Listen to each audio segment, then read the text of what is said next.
여러분, 만약 출장에서 돌아온 내 집이 낯선 사람들로 가득 찬 난장판이 되어 있다면 어떠시겠어요? 이건 바로 제게 일어났던 끔찍한 이야기입니다. 시어머니가 친척 15명을 데리고 저희 집에 피서를 오셨어요. 에어컨 8대는 24시간 내내 돌아갔고 저는 온갖 시중을 다 들어야 했죠. 참다 못해 친정행 KTX 표를 끊고 집을 나서자 시어머니가 소리쳤습니다. 네가 감히 카드까지 정지시켜 우리를 다 더워 죽일 셈이냐. 여행 가방을 끌고 우리 집 현관 앞에 섰습니다. 열쇠를 꽂아 돌렸지만 꼼짝도 하지 않았죠. 안에서 잠근 모양입니다. 이상하네. 이 시간엔 집에 아무도 없을 텐데. 손목 시계를 보니 오후 3시 20분. 출장에서 하루 일찍 돌아온 건 남편 김민준에게 깜짝 선물을 해주고 싶어서였습니다. 핸드폰을 꺼내 막 전화를 걸려던 참이었어요. 바로 그때 문이 벌컥 열렸죠. 제 실크 잠옷을 입은 낯선 여자가 서 있는 게 아니겠어요? 심지어 제 딸기맛 립밤을 입에 물고서요. 누구세요? 저희는 동시에 소리쳤죠. 그 여자는 저를 위아래로 훑어보더니 아 하는 표정을 지었습니다. 아, 오빠 와이프 되시는구나? 전 사촌 동생 김유리예요. 들어와요. 문 막지 말고. 그녀는 마치 자기가 이 집 주인인 양 무심한 말투로 몸을 비켜 길을 터주었습니다. 가방을 끌고 집 안으로 들어서는 순간 땀 냄새와 음식물 쓰레기 냄새, 그리고 저렴한 향수 냄새가 뒤섞여 코를 찔렀습니다. 거실에는 대여섯 명의 사람들이 아무렇게나 누워 있었습니다. 남녀노소 할 것 없이 모두 제 옷을 입고 제가 아껴두었던 수입 과자를 먹으며 제 대형 TV를 보고 있었죠. 에어컨에서는 찬바람이 쌩쌩 불어나왔고 온도계는 16도를 가리키고 있었습니다. 세어보니 거실에 3대, 식당에 1대, 그리고 안방 쪽까지 총 8대의 에어컨이 전부 가동 중이었습니다. 이게 어떻게 된 일이죠? 제 목소리가 떨려 나왔습니다. 서연이 왔니? 시어머니 김영희 여사가 안방에서 걸어 나왔습니다. 제 몸에는 제가 지난달에 산 한정판 캐시미어 숄이 걸쳐져 있었죠. 마침 잘 왔다. 부엌 가서 밥 좀 차려라. 큰아버님 댁 식구들이 차를 오래 타서 배고프다잖니. 저는 그 자리에 못 박힌 듯 서서 시어머니 너머로 안방을 보았습니다. 우리의 신혼 침대는 새하얘 트램펄린이 되어 있었고 침대 시트에는 온통 신발 자국과 음식물 부스러기들이 가득했습니다. 화장대 위 화장품들은 전부 뚜껑이 열린 채 이리저리 널브러져 있었고 옷장문은 활짝 열려 있었죠. 제가 500만 원을 주고 맞춘 웨딩드레스는 아이들 장난감이 되어 과일잼으로 얼룩져 있었습니다. 어머니, 이분들은 누구세요? 왜 저희 집에 계신 거죠? 저는 터져나오는 화를 억누르며 물었습니다. 너희 집. 이건 내 아들 집이야. 시어머니의 목소리가 갑자기 커졌습니다. 다 우리 김씨 집안 친척들이지. 날이 너무 더워서 서울로 피서 온 거야. 민준이한테 얘기 못 들었니? 머리가 윙윙 울렸습니다. 김민준은 당연히 아무 말도 하지 않았죠. 제가 출장 가기 전까지만 해도 이 집엔 우리 둘뿐이었는데 지금은 갑자기 15명이나 되는 사람들이 나타난 겁니다. 아주머니, 시원한 콜라 있어요? 15살쯤 되어 보이는 남자아이가 제 여행 가방을 툭툭 찼습니다. 배달도 좀 시켜줘요. 치킨 먹고 싶은데 네가 사 먹어.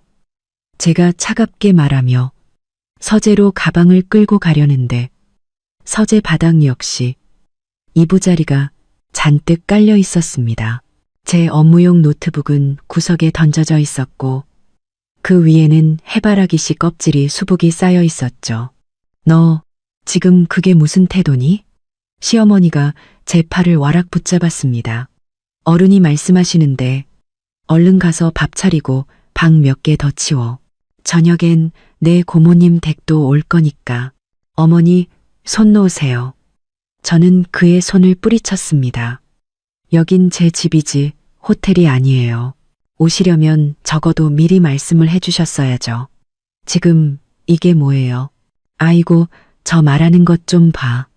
시어머니가 허벅지를 치며 친척들에게 외쳤습니다. 서울 며느리는 역시 까다롭다니까. 우리 같은 시골 사람들은 무시하는 거지. 내 아들이 산 집인데 이 어미가 와서 좀 지내지도 못한단 말이냐. 맞아요. 너무하네. 한 중년 여자가 해바라기 씨를 까며 거들었습니다. 껍질은 제가 이탈리아에서 사온 수공예 카펫 위로 그대로 뱉어졌죠. 저는 분노로 온몸이 떨렸습니다. 핸드폰을 꺼내 김민준에게 전화를 걸었습니다. 신호가 7번쯤 울리고 나서야 그가 전화를 받았습니다. 배경이 시끄러운 걸 보니 회식 중인 듯 했습니다. 여보, 무슨 일이야? 김민준 씨, 집이 이게 어떻게 된 거예요? 왜 갑자기 이렇게 많은 사람들이 와 있어요? 저는 목소리를 낮춰 물었습니다. 아, 엄마한테 들었구나.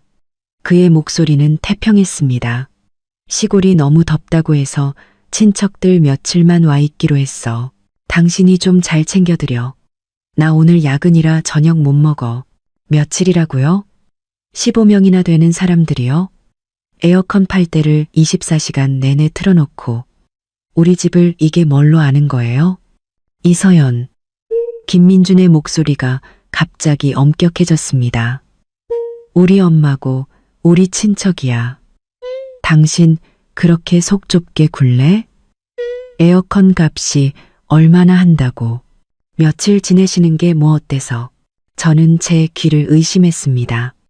결혼 전 그 다정했던 김민주는 어디로 간 걸까요? 적어도 미리 말은 해줬어야죠. 제 목소리가 울먹임으로 변했습니다. 제 웨딩드레스랑 화장품들 다 망가졌단 말이에요. 알았어. 나중에 새로 사면 되잖아. 그가 짜증스럽게 말했습니다. 나 지금 바쁘니까 당신이 좀 알아서 해. 나 곤란하게 만들지 말고. 전화는 끊겼습니다.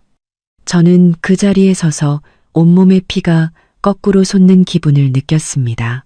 시어머니는 의기양양한 표정으로 저를 쳐다봤고 친척들은 여전히 먹고 마시며 저에게는 눈길조차 주지 않았습니다. 주방으로 들어가 물이라도 한 잔 마시며 마음을 진정시키려 했습니다. 하지만 냉장고 문을 연 순간 저는 거의 기절할 뻔했습니다. 출장 전에 사두었던 고급 식재료들은 온데간데 없고 대신 값싼 맥주 몇 병과 곰팡이가 핀 짠지만이 덩그러니 놓여 있었습니다. 싱크대에는 더러운 그릇들이 산더미처럼 쌓여 있었고 가스레인지는 기름때로 번들거렸으며 쓰레기통은 넘치기 일보 직전이었습니다. 아주머니, 밥 다 됐어요? 아까 그 사촌 동생이 부엌으로 고개를 들이밀었습니다. 우리 배고파 죽겠는데 저는 깊은 숨을 한번 내쉬고 핸드폰을 꺼내 친정으로 가는 KTX 표를 예매했습니다.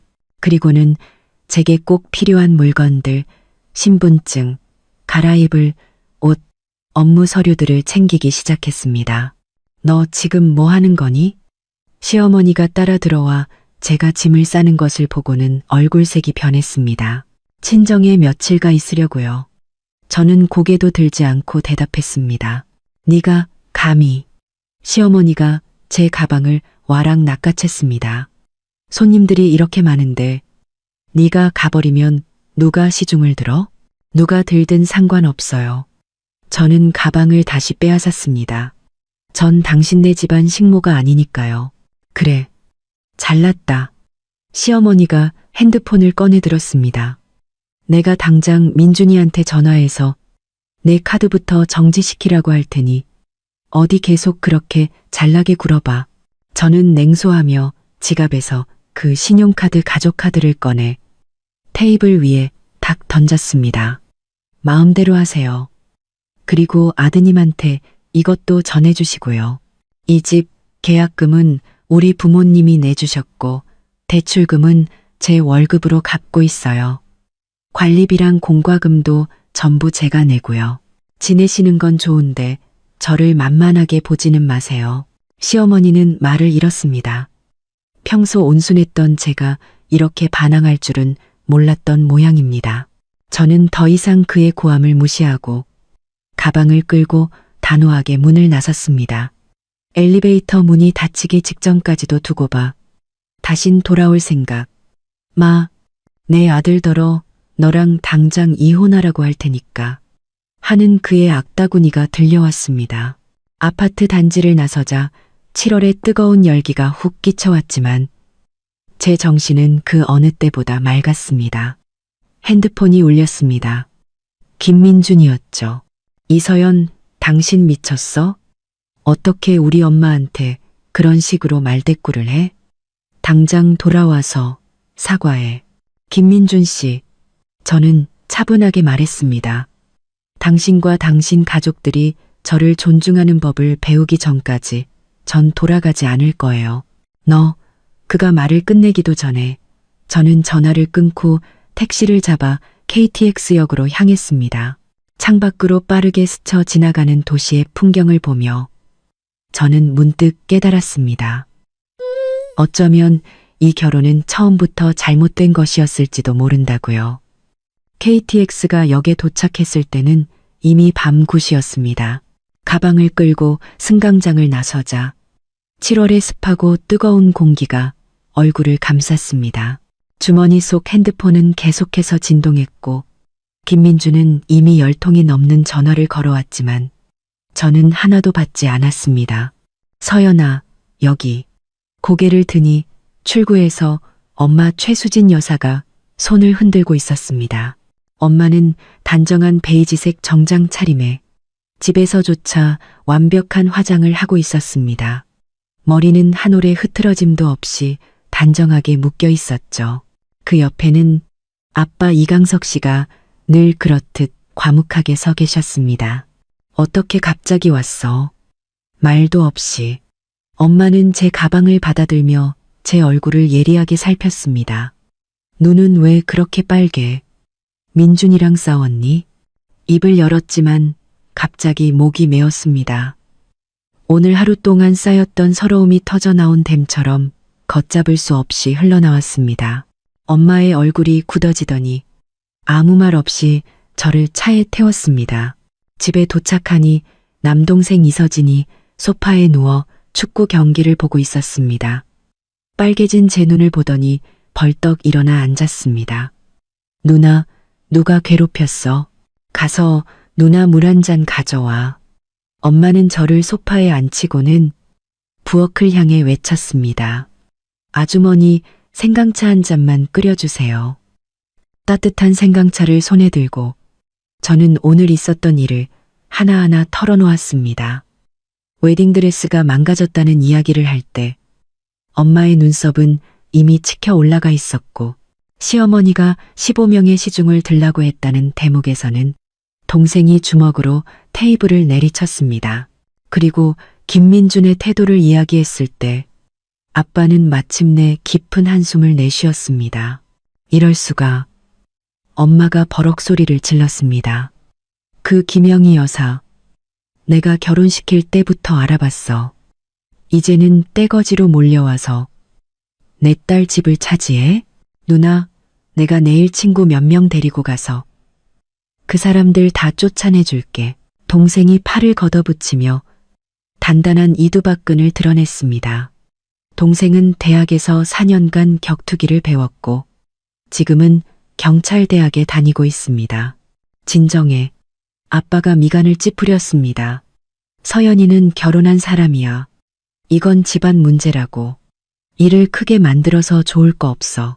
이강석 씨. 엄마가 눈을 부릅떴습니다. 당신 딸이 이렇게 당하고 왔는데 지금 그런 말이 나와요? 내 말이 그 뜻이 아니잖아. 아빠가 난처해하며 말했습니다. 결혼 생활은 노력해야 하는 거고 고부 갈등은 시간을 갖고 풀어가야. 풀어가긴 뭘 풀어가. 엄마가 거친 말을 쏟아냈습니다. 그 여편네가 우리 딸 머리 꼭대기에 올라앉았는데 서연아, 엄마 말 들어. 이번엔 절대 약하게 나가면 안 돼. 저는 고개를 숙여 생강차를 저었습니다. 뜨거운 김에 눈시울이 뜨거워졌습니다. 어릴 때부터 엄마는 항상 제 버팀목이었습니다. 맨손으로 의류회사를 일으켜 남자들 틈에서 성공한 엄마는 여자가 억울한 일을 당하는 것을 가장 참지 못했습니다. 핸드폰이 다시 울렸습니다. 김민준이었죠. 스피커폰으로 받아 엄마가 명령했습니다. 저는 심호흡을 하고 통화 버튼을 눌렀습니다. 이서연, 장난 그만 치고 당장 안 들어와. 김민준의 고함이 거실에 울려 퍼졌습니다. 엄마 지금 화나서 쓰러지기 일보 직전이야. 당장 굴러와서 사과해. 저는 핸드폰을 꽉 쥐었습니다. 김민준 씨, 당신이 뭔데 나한테 그런 식으로 소리를 질러요? 어쭈. 배짱이 늘었네. 그가 비웃었습니다. 친척 몇 명 며칠 와 있는 게 그렇게 안 있고워? 우리 엄마 말이 맞았어. 서울내기 아가씨들은 비위 맞추기 힘들다더니 저는 분노로 온몸이 떨렸습니다.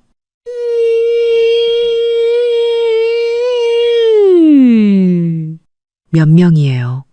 에어컨 팔대를 24시간 내내 틀어놓고 우리 집을 쓰레기장으로 만들었다고요. 내 웨딩드레스, 화장품 다 망가졌어요. 망가졌으면 새로 사면 되잖아. 왜 우리 엄마한테 화풀이야? 김민준이 짜증을 냈습니다. 우리 엄마가 나 키우느라 얼마나 고생했는데 당신이 좀 이해해주면 안 돼? 이해? 제 목소리가 높아졌습니다. 내가 이해해주면 누가 날 이해해주는데요? 일주일 내내 출장 다녀왔더니 내 집은 남들에게 점령당하고 온 가족 시중까지 들어야 하는 나를요. 이서연. 그가 소리쳤습니다. 내 신분을 잊지 마. 넌 내 아내고 우리 가족 시중 드는 건 내 의무야. 당장 돌아와. 그러지 않으면 뭐요? 이혼이라도 하게? 제가 비웃었습니다.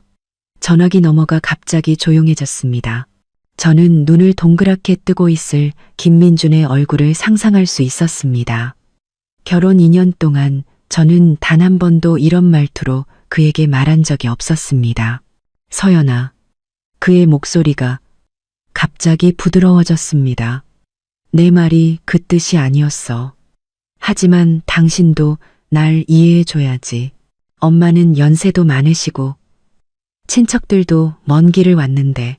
김민준. 제가 그의 말을 끊었습니다. 당신과 당신 가족들이 나를 존중하는 법을 배우기 전까지는 돌아가지 않을 거야. 저는 전화를 끊었습니다. 손이 떨려 핸드폰을 제대로 쥘 수조차 없었습니다. 거실은 쥐 죽은 듯 조용했습니다. 동생은 입을 떡 벌리고 외계인 보듯 저를 쳐다봤고 아빠는 미간을 깊게 찌푸리고 있었습니다.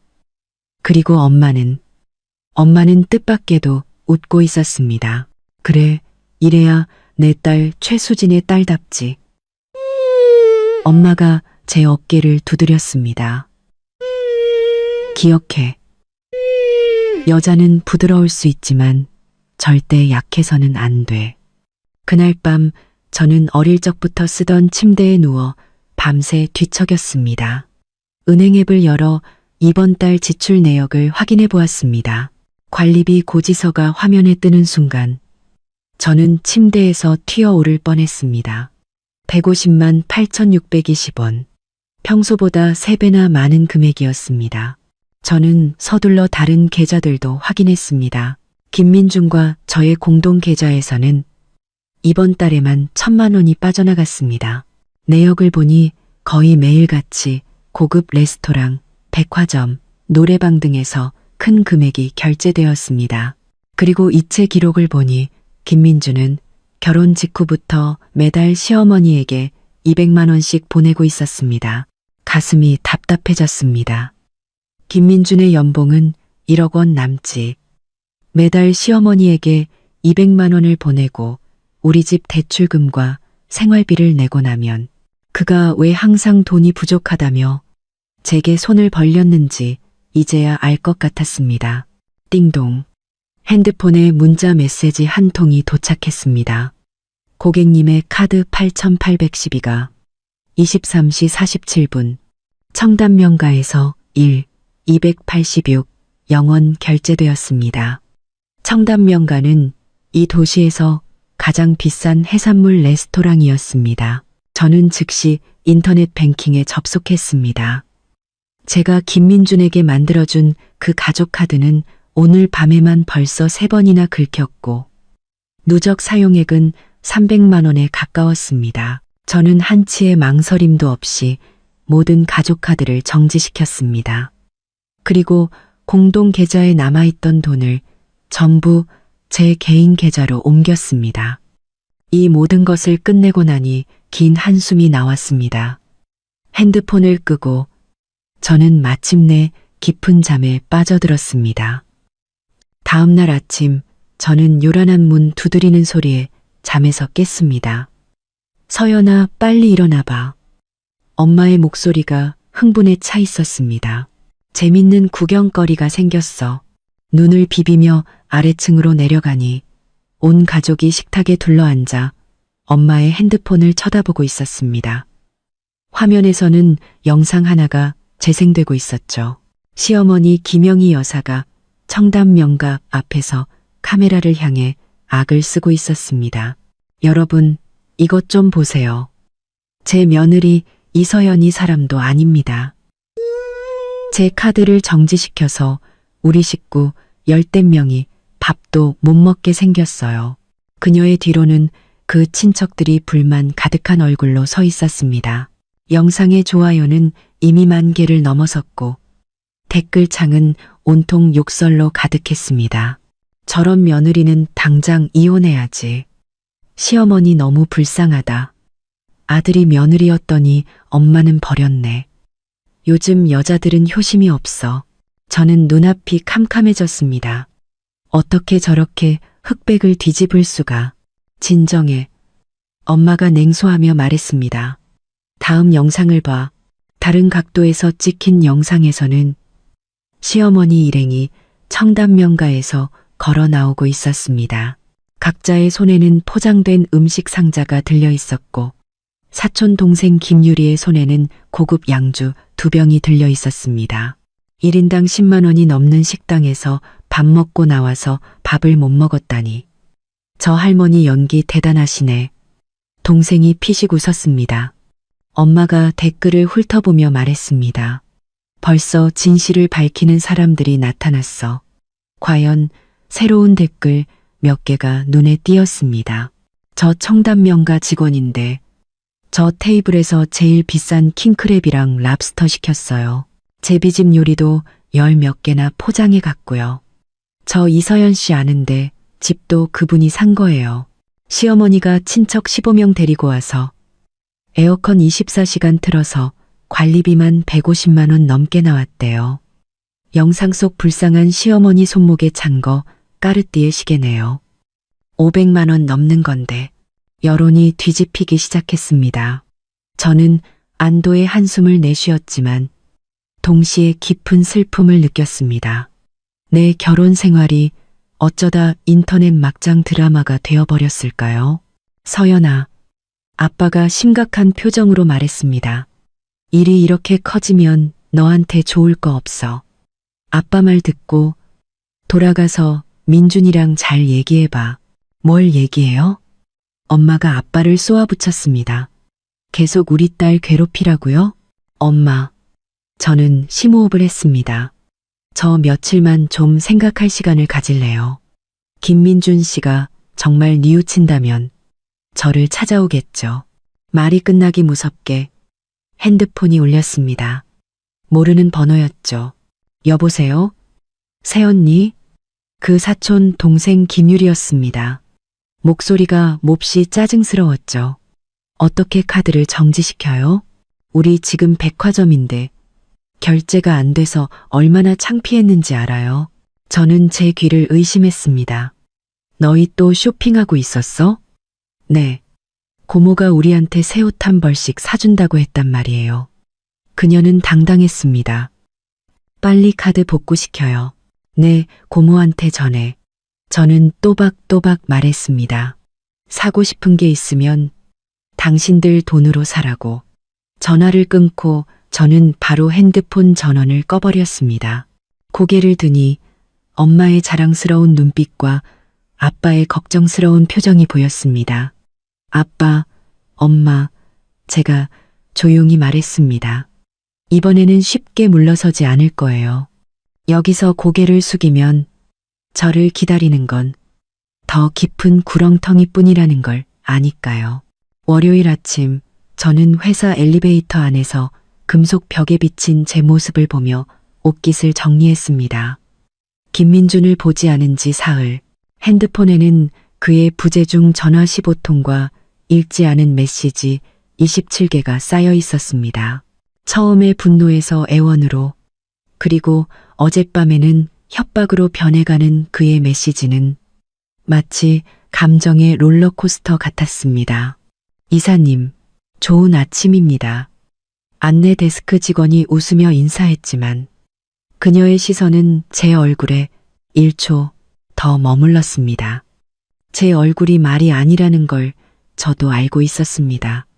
다크서클은 컨실러로도 가려지지 않았죠. 막자리에 앉자마자 비서가 황급히 뛰어들어왔습니다. 이사님, 아래층에 어떤 할머니가 사람들을 데리고 와서 이사님을 만나겠다고 해요. 보안팀에서 맡고 있는데 로비에서 난동을 부리고 있어요. 손에 들고 있던 커피잔을 떨어뜨릴 뻔했습니다. 누구인지는 물어볼 필요도 없었죠.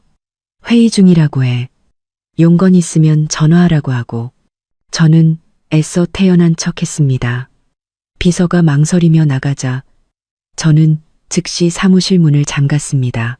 떨리는 손으로 김민준에게 전화를 걸자 이번에는 그가 바로 받았습니다. 당신 어머니가 우리 회사에서 소란 피우고 있어. 당장 모시고 가. 저는 목소리를 낮춰 으르렁거렸습니다. 서연아, 드디어 전화를 받았구나. 그의 목소리에는 가증스러운 기쁨이 묻어 있었습니다. 엄마는 그냥 당신이 카드를 정지시켜서 집 에어컨도 못 켜고 이 더운 날에. 김민준, 저는 이를 악물었습니다. 10분 줄게. 10분 안에 당신 어머니 모시고 가지 않으면 경찰에 신고할 거야. 신고? 해봐. 그의 태도가 돌변했습니다. 온 회사 사람들이 다 알게 해. 이서연이 얼마나 불효막심한 며느리인지. 엄마가 그랬어. 오늘 너 못 만나면 절대 안 돌아가신다고. 전화가 끊겼습니다.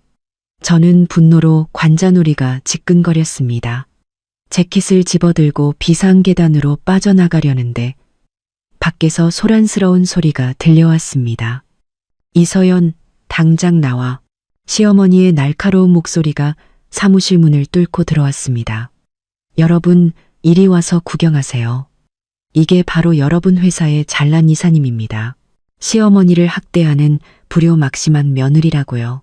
저는 심호흡을 하고 문을 활짝 열었습니다. 복도에는 이미 동료들이 가득 모여 있었습니다. 시어머니는 그 한가운데 서서 제 샤넬 원피스를 입고 있었습니다. 몸에 꽉 끼도록 수선했는지 옷이 터질 듯했고 목 부분은 실밥이 터져 있었습니다. 그 뒤로는 사촌 동생 김유리를 포함한 친척 대여섯 명이 서 있었죠. 어머니, 여긴 회사예요. 할 얘기 있으면 집에 가서 하시죠. 저는 분노를 억누르며 최대한 평온한 목소리로 말했습니다. 집, 네가 경찰에 신고하겠다며? 시어머니가 바닥에 주저앉아 허벅지를 치며 울부짖기 시작했습니다. 여러분, 제발 판단 좀 해주세요. 제 아들이 대체 어떤 며느리를 얻었는지. 저랑 친척들을 집에서 내쫓고 카드까지 정지시켜서 우리를 더워 죽이려고 해요. 동료들은 서로 얼굴을 쳐다보며 수군거리기 시작했습니다. 제 얼굴은 불타는 듯 화끈거렸습니다. 디자인팀의 한 직원이 몰래 핸드폰으로 이 상황을 녹화하는 것이 보였습니다. 이 이사, 재무팀 부장님이 미간을 찌푸렸습니다. 집안 사정은 우리가 상관할 바 아니지만 회사에 피해를 주면 김영희 씨, 저는 갑자기 목소리를 높여 시어머니의 이름을 불렀습니다. 제가 당신들을 쫓아냈다고요? 15명이나 되는 식구들을 이끌고 말 한마디 없이 제 집에 쳐들어온 건 누구죠? 에어컨 8대를 24시간 내내 틀어서 관리비가 150만 원 넘게 나오게 한 건 누구고요? 제 카드로 청담명가에서 하루 저녁 밥값으로 100만 원 넘게 쓴 건 누구죠? 시어머니의 울음소리가 뚝 그쳤습니다. 사무실은 쥐 죽은 듯 조용해졌죠. 15명? 마케팅팀 직원이 눈을 동그랗게 떴습니다. 밥 한 끼에 100만 원. 재무팀 부장님이 경악했습니다. 에어컨 8대. 늘 근엄하시던 이사님조차 충격을 받은 표정이었습니다. 저는 기세를 몰아 계속했습니다. 어머니, 지금 입고 계신 그 원피스 제 거 맞죠?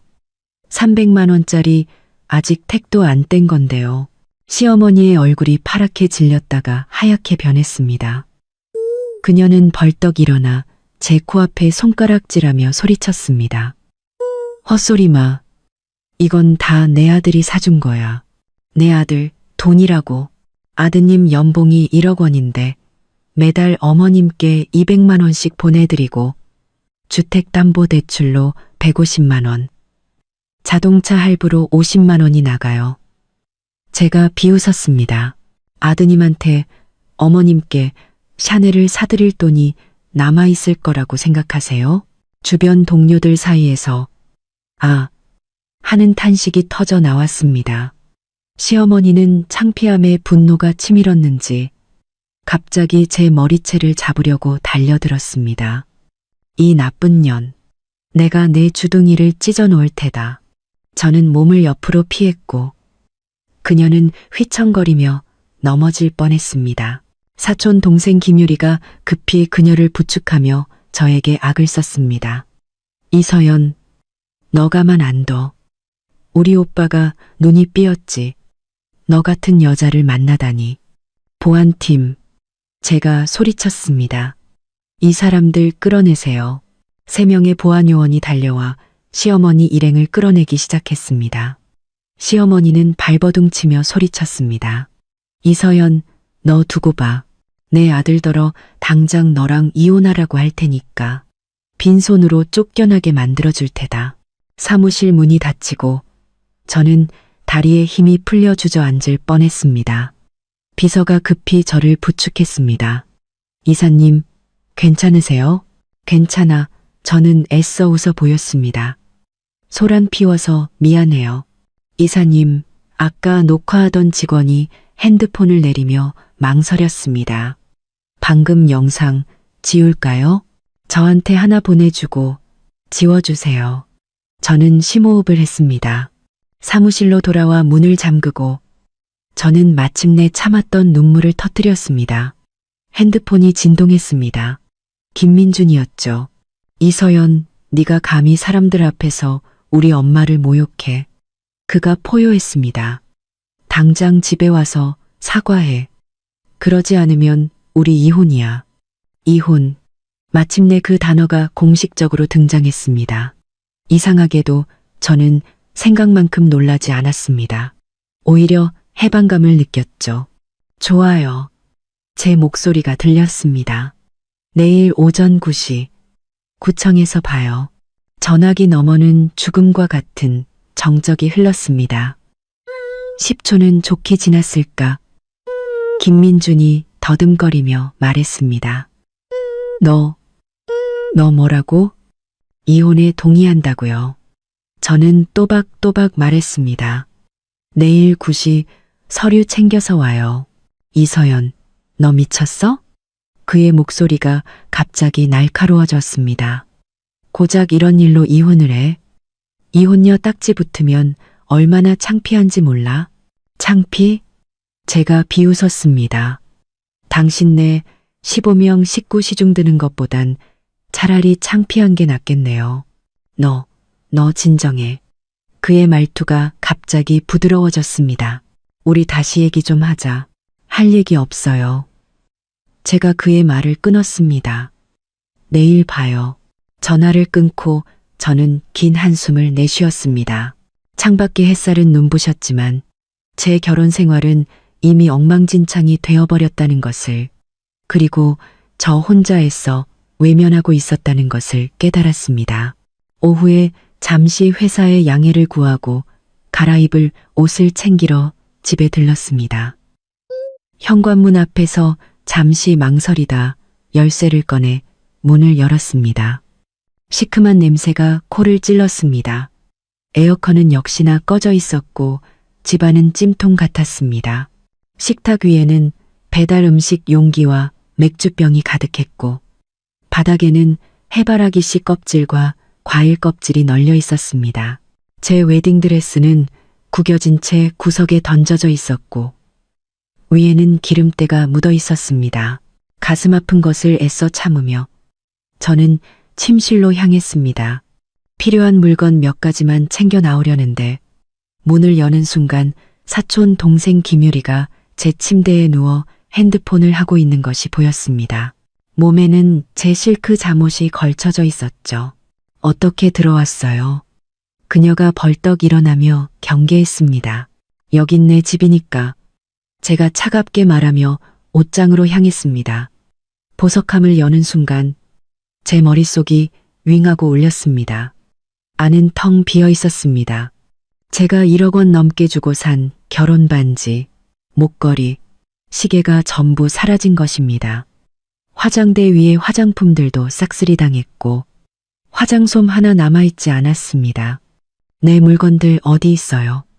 제가 돌아서서 김유리에게 따져 물었습니다. 그녀는 입술을 삐죽였습니다. 고모가 그랬는데 그 보석들 우리가 잠깐 빌려 쓰기로 했다고. 빌렸어? 저는 분노로 온몸이 떨렸습니다. 그건 내 개인 물건들이에요. 소리 지르긴. 김유리가 눈을 흘겼습니다. 당신이 우리 오빠랑 결혼했으니까 당신 물건은 우리 김씨 집안 물건이지. 저는 두말 없이 핸드폰을 꺼내 경찰에 신고했습니다. 김유리는 기겁하며 제 핸드폰을 뺏으려 했습니다. 뭐 하는 거예요? 신고를 해. 당신들은 도둑이야. 제가 그녀를 밀쳐냈습니다. 감히. 그녀가 소리를 지르며 달려들어 제 팔에 손톱 자국을 냈습니다. 저는 그녀를 힘껏 밀어냈고 그녀는 침대 위로 넘어졌습니다. 10분 후 경찰 2명이 도착했습니다. 김유리는 이미 시어머니에게 전화를 걸어둔 상태였고 두 사람은 현관문 앞에 서서 기세등등한 표정을 짓고 있었습니다. 그러고 부러고로게 스매문 파로고 동동할 경찰관님. 얘가 제 며느리예요. 시어머니가 먼저 입을 열었습니다. 집안에서 좀 다툰 건데 어떻게 경찰까지 부르고 그래요. 경찰관님. 제가 그녀의 말을 끊었습니다. 제가 신고한 이유는 1억 원이 넘는 제 보석과 명품들이 도난당했기 때문입니다. 시어머니의 얼굴이 굳어졌습니다. 무슨 도난이야. 내가 시어머니인데 물건 좀 가져간 게 뭐 어때서? 구입 영수증 있으십니까? 나이가 좀 더 들어 보이는 경찰관이 제게 물었습니다. 네, 있어요. 저는 핸드폰을 꺼내 전자 영수증과 사진들을 보여주었습니다. 이건 결혼 반지 6,800만 원. 이 목걸이는 4,200만 원. 시계는 3천만 원이 넘어요. 경찰관은 놀란 눈으로 저를 한번 쳐다보고는 시어머니에게 돌아섰습니다. 이 물건들 지금 어디에 있습니까? 네, 내가 보관하고 있어. 시어머니가 더듬거리며 말했습니다. 며느리가 하도 돈을 함부로 써서 내가 대신 맡아주려고. 엄마, 그럼 그 까르띠에 목걸이는요? 김유리가 갑자기 끼어들었습니다. 저 결혼할 때 주신다고 했잖아요. 시어머니가 그녀를 한헌히 쏘아보았습니다. 젊은 경찰관은 웃음을 터뜨리려다 황급히 표정을 굳혔습니다. 김영희 씨. 나이 든 경찰관이 엄숙하게 말했습니다. 이 물건들을 본인 돈으로 구입했다는 것을 증명하지 못하는 한, 타인의 재산을 처분할 권리가 없습니다. 즉시 돌려주십시오. 이건 내 아들 돈으로 산 거야. 시어머니가 발을 동동 굴렀습니다. 내 아들이 번 돈이라고. 증거 있습니까? 경찰관이 되물었습니다. 시어머니는 말을 잇지 못하고 갑자기 바닥에 주저앉아 울부짖기 시작했습니다. 세상에 이런 법이 어디 있어. 경찰이 며느리 편만 들고 시어머니를 괴롭히네. 두 경찰관은 난처한 표정으로 서로를 쳐다보았습니다. 나이 든 경찰관이 저를 옆으로 데려가 말했습니다. 이서연 씨, 이건 가정불화로 분류돼서 저희가 강제로 처리하기는 어렵습니다. 법적인 절차를 밟으시는 게 좋겠습니다. 네, 알겠습니다. 제가 고개를 끄덕였습니다. 혹시 기록은 좀 남겨주실 수 있을까요? 나중에 소송하게 될 경우를 대비해서요. 물론입니다. 그가 흔쾌히 수첩을 꺼내 도난당한 물품 목록을 상세히 기록했습니다.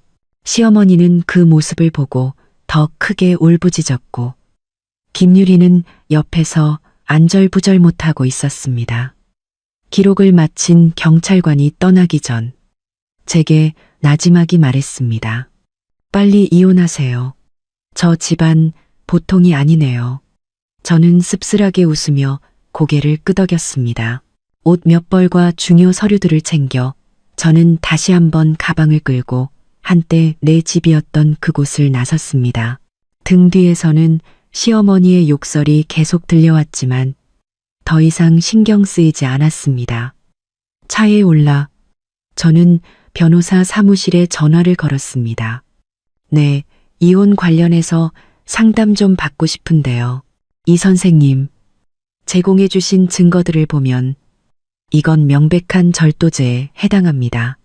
김 변호사가 금태 안경을 고쳤으며 서류 한 부를 제 앞으로 밀었습니다. 하지만 가족 관계인 점을 고려하면 우선 조정 절차를 밟는 것을 추천합니다. 저는 변호사 사무실 통유리창 밖으로 보이는 도시 풍경을 응시했습니다. 고층 빌딩 유리에 반사된 햇빛이 눈부셨습니다. 사흘 전 경찰에 신고한 후 시어머니와 김민주는 경찰서에 출석해 조사를 받았습니다. 오늘 오후가 바로 조정 기일이었죠. 조정이요? 제가 비웃었습니다.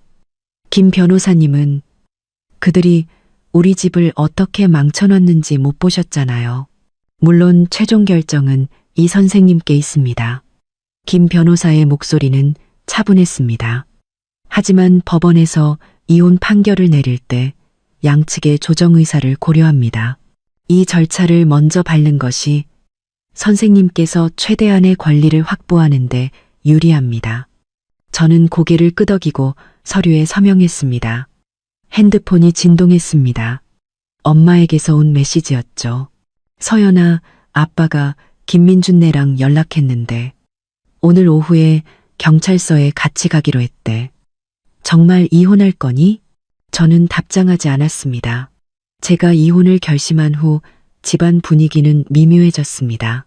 엄마는 전적으로 저를 지지했지만 아빠는 계속해서 신중하게 생각하라고 설득했습니다. 김민주는 처음에 분노에서 애원으로 그리고 어제는 협박으로 태도를 바꾸며 감정의 롤러코스터를 타고 있었죠. 이 선생님, 그리고 한 가지 더 있습니다. 김 변호사가 목소리를 낮췄습니다. 남편분 회사, 최근에 재정 상황이 별로 좋지 않은 것 같더군요. 네, 무슨 말씀이세요? 제가 고개를 번쩍 들었습니다.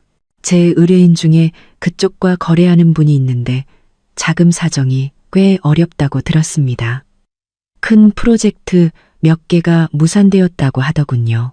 김 변호사가 의미심장하게 말했습니다. 제 가슴이 철렁 내려앉았습니다. 김민주는 회사에 문제가 있다는 말을 단 한 번도 한 적이 없었습니다. 오히려 곧 승진해서 연봉이 오를 거라고 자랑했었죠. 이제와 생각해보니 매달 시어머니에게 보내던 200만 원과 최근 잦아진 야근과 회식 모두가 의심스러웠습니다.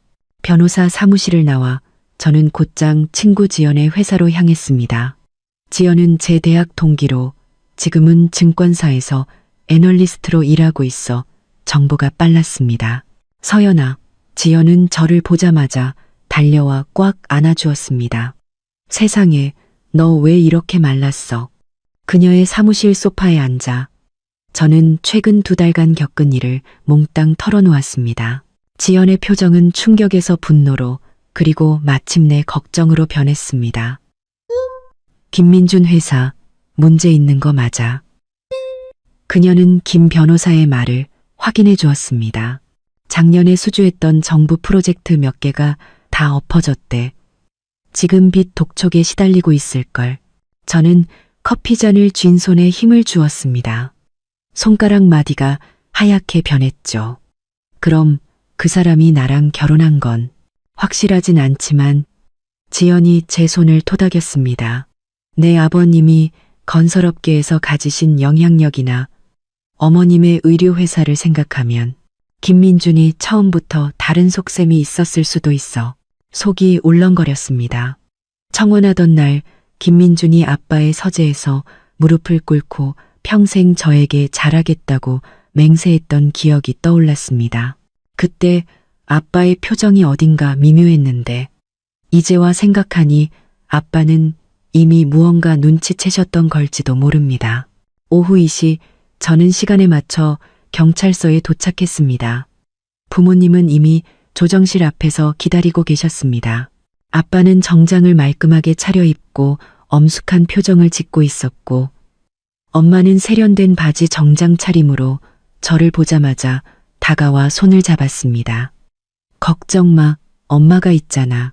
김민준과 시어머니는 10분 늦게 도착했습니다. 들어서자마자 시어머니가 소리쳤습니다. 아이고, 사돈어른들도 오셨네요. 마침 잘 됐네. 어디 한번 따져봅시다. 대개 따님이. 김영희 씨. 조정관인 40대 여경이 조용하지만 단호한 목소리로 말했습니다. 조용히 하시고 절차에 따라주시죠. 시어머니는 입을 삐죽이며 김민준 옆에 앉았습니다. 김민준은 제가 사준 아르마니 정장을 입고 머리를 단정하게 빗었지만 눈은 충혈되어 있었습니다. 그는 복잡한 눈빛으로 저를 뚫어지라 쳐다보았습니다. 조정관은 먼저 각자의 입장을 들어보았습니다. 제가 보석도난 사건을 이야기하자마자 시어머니가 벌떡 일어나 소리쳤습니다. 거짓말. 그 보석들은 내 아들이 사준 거고 내가 대신 보관한 것뿐이야. 엄마, 김민준이 그녀를 말리며 조정관에게 말했습니다. 경찰관님, 이건 다 오해입니다. 제 아내가 요즘 스트레스가 많아서 좀 예민해져서 그렇습니다. 김민준. 분노에 목소리가 떨렸습니다. 당신, 다시 한번 말해봐. 서연아. 그가 갑자기 목소리를 낮추고 애원하는 눈빛을 보냈습니다. 우리 집에 가서 얘기하면 안 될까? 엄마한테 물건 다 돌려드리라고 할게. 친척들도 다 보낼게. 필요 없어요. 제가 차갑게 말했습니다. 저는 오늘 공식적으로 이혼을 요구하러 왔습니다. 조정실은 순간 정적이 흘렀습니다. 김민준의 얼굴은 새하얗게 질렸고 시어머니는 꼬리 밟힌 고양이처럼 소리를 질렀습니다. 이혼? 어림없는 소리. 내 아들이 얼마나 잘났는데 너한테 시집 온 건 내 복이야. 김영희 씨, 엄마가 버럭 소리쳤습니다. 대개 아들이 뭐가 잘났다고. 결혼할 때 집 계약금도 우리가 해줬고 인테리어는 서연이가 번 돈으로 했어.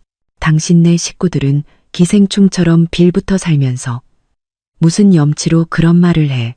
최수진 씨. 시어머니도 지지 않았습니다. 당신 딸이 우리 집에 시집 왔으면 우리 집 사람이야. 걔 물건은 다 내 아들 거라고. 그만하세요. 조정관이 소리쳤습니다. 여긴 조정실이지. 시장 바닥이 아닙니다. 그녀는 김민준에게 돌아섰습니다. 김민준 씨, 부인께서는 당신 어머니가 귀중품을 훔쳤다고 주장하는데 사실입니까? 김민준의 이마에 땀이 맺혔습니다. 경찰관님, 그건 정말 오해입니다. 그 보석들은 제가 서연이에게 사준 게 맞고 어머니는 잠시 보관만 하신 겁니다. 구입 증빙 자료 있습니까? 조정관이 쬐궁했습니다. 김민주는 말을 잇지 못했습니다. 저는 조용히 가방에서 준비해온 영수증 사본을 꺼내 조정관 앞에 내밀었습니다.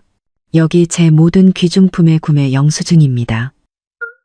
대부분 제 개인 카드로 결제했고 김민준 씨가 선물한 몇 개는 그의 이체 기록이 있습니다. 조정관은 서류를 꼼꼼히 살핀 후 시어머니에게 말했습니다. 김영희 씨, 24시간 내로 이 물품들을 반환하십시오.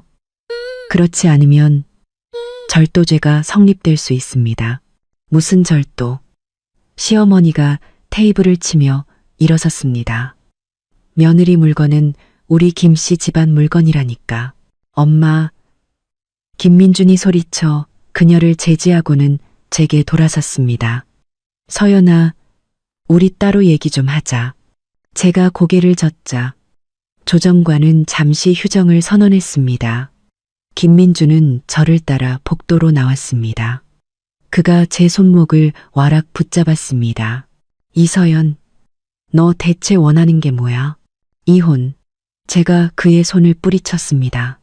내일 제 변호사가 연락할 겁니다. 미쳤어? 그가 목소리를 낮췄습니다. 눈에는 당황한 기색이 역력했죠. 고작 이런 일로 이혼을 해? 이혼이 내 평판에 얼마나 안 좋은지 몰라? 이런 일. 제가 비웃었습니다. 당신 어머니가 친척 15명을 데리고 우리 집을 점령하고 내 물건을 훔쳐갔는데 이게 이런 일이라고요? 그 사람들 다 보냈다고 했잖아. 그가 다급하게 말했습니다. 엄마도 물건 다 돌려줄 거야. 서연아, 내가 잘못했어. 한 번만 더 기회를 줘. 그의 가증스러운 표정을 보니 갑자기 속이 메스꺼워졌습니다. 한때 저를 설레게 했던 이 남자가 지금은 너무나 낯설게 느껴졌습니다. 김민준. 제가 나지막이 말했습니다. 당신 회사 곧 부도난다면서요? 그의 표정이 순간 굳어졌습니다. 눈에는 공포가 스쳐 지나갔죠. 누가 그런 말을 해? 그래서 나랑 결혼한 거군요. 우리 집 돈이랑 인맥 때문에 제가 계속해서 추궁했습니다. 아니야, 그가 펄쩍 뛰었습니다.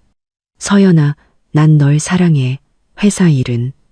당신 걱정할까봐 말 안 한 거야. 됐어요. 제가 돌아서려는데 그가 다시 저를 붙잡았습니다. 이서연. 그의 목소리가 갑자기 싸늘해졌습니다. 네가 감히 이혼하겠다고 하면 나도 가만 안 있어. 저는 그의 손을 뿌리치고 조정실로 향했습니다. 등 뒤에서 그의 이 갈리는 소리가 들렸습니다. 네가 이혼하면 날 벗어날 수 있을 것 같아? 꿈깨. 조정실로 돌아오니 시어머니가 조정관에게 울며 하소연하고 있었습니다. 우리 아들이 얼마나 잘났는데요.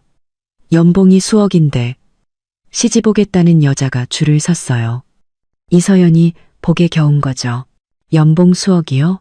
제가 끼어들었습니다. 작년에 연말정산할 때 보니 그 사람 소득이 1억 2천만 원이었어요.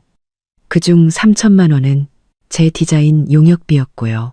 시어머니의 얼굴이 굳어졌습니다. 그녀가 반박하기도 전에 조정관이 책상을 두드렸습니다. 현재 증거에 근거하여 김영희 씨는 이서연 씨의 개인 물품을 즉시 반환해야 합니다. 24시간 내에 이행되지 않을 경우 경찰이 수사에 착수할 것입니다. 시어머니는 더 소란을 피우려 했지만 김민준이 억지로 그녀를 끌고 나갔습니다. 떠나기 전 그는 저를 한번 돌아보았는데 그 눈빛이 너무나 섬뜩해서 저는 소름이 돋았습니다. 경찰서를 나오자 아빠가 갑자기 입을 열었습니다. 서연아, 이혼은 다시 한번 생각해 보는 게. 이강석 씨, 엄마가 분노에 찬 눈으로 그를 쏘아보았습니다. 당신 딸이 이렇게 당했는데 아직도 그런 말을 해요? 내 말이 그 뜻이 아니잖아. 아빠가 한숨을 쉬었습니다. 이혼은 간단한 문제가 아니야. 얽힌 게 너무 많다고. 아빠, 제가 그의 말을 끊었습니다. 아빠는 김민준 씨가 문제 있는 사람이라는 거 처음부터 알고 계셨죠? 아빠는 잠시 침묵하더니 고개를 끄덕였습니다. 처음에 그가 너를 따라다닐 때 내가 좀 알아봤어. 회사 실적도 별로고 인맥으로 겨우 사업을 유지하고 있더군. 하지만 네가 그를 너무 좋아하는 것 같아서. 그래서 그냥 허락하셨다고요? 저는 믿을 수가 없었습니다. 서연아, 아빠가 씁쓸하게 웃었습니다. 그때 네가 얼마나 그에게 빠져 있었는데 내가 무슨 말을 한들 네가 들었겠니? 저는 아무 말도 할 수 없었습니다. 그렇습니다. 사랑에 빠진 여자는 눈이 멀기 마련이죠. 처음 김민준을 만났던 건 한 파티에서였습니다. 그는 말끔한 정장 차림에 화술도 뛰어났고 제게 유독 친절했습니다. 석 달 후 저는 그가 준비한 요트 프러포즈에 눈물을 흘리며 네라고 대답했죠. 이제와 생각하니 모든 것이 계획된 것이었습니다. 그는 제 집안 배경을 알고 있었고 건설업계에서 아빠가 가진 영향력을 알고 있었습니다. 저는 그저 그의 발판에 불과했던 것입니다. 집에 돌아와 지쳐 침대에 쓰러졌습니다. 핸드폰이 울렸습니다. 지연이었습니다. 서연아, 내가 뭘 좀 알아냈어. 김민준 회사, 은행에 30억 넘게 빚이 있대. 담보도 부족하고, 그리고 그 사람 밖에 여자가 있는 것 같아. 제 가슴이 철렁 내려앉았습니다. 확실해? 내 친구가 신라호텔 프런트에서 일하는데 지난주에 김민준이 어떤 여자랑 같이 방 잡는 걸 봤대. 지연이 조심스럽게 말했습니다. 내가 더 자세히 알아봐 줄까? 아니, 됐어. 저는 전화를 끊었습니다. 눈물이 마침내 툭 터진 듯 쏟아져 나왔습니다. 이 결혼은 처음부터 사기극이었고 저는 바보처럼 그의 소나기에서 놀아났던 것입니다. 다음 날 아침 초인종이 울렸습니다. 인터폰 화면에는 손에 쇼핑백을 든 김민준이 서 있었습니다. 잠시 망설이다가 문을 열어주었습니다. 서연아. 그는 눈이 빨갛게 충혈되어 있었습니다. 물건 다 가져왔어. 저는 쇼핑백을 받아 내용물을 확인했습니다. 보석들은 다 있었지만 제 명품 가방 몇 개가 보이지 않았습니다. 가방 3개는 어디 있어요? 제가 차갑게 물었습니다. 유리가 시골에 가져갔어. 내가 바로 보내라고 할게. 그가 우물쭈물했습니다. 필요 없어요. 저는 미리 준비해둔 이혼 서류를 내밀었습니다. 여기에 서명해요. 서연아. 그가 갑자기 무릎을 꿇고 제 다리를 붙잡았습니다. 내가 정말 잘못했어. 제발 한 번만 더 기회를 줘. 내가 약속할게. 뭘 약속하는데요? 제가 그를 뿌리쳤습니다. 다시는 날 속이지 않겠다고? 당신 어머니가 날 괴롭히게 두지 않겠다고? 아니면 그 여자랑 깨끗하게 정리하겠다고? 그의 얼굴이 새하얗게 질렸습니다. 무슨 여자? 김민준.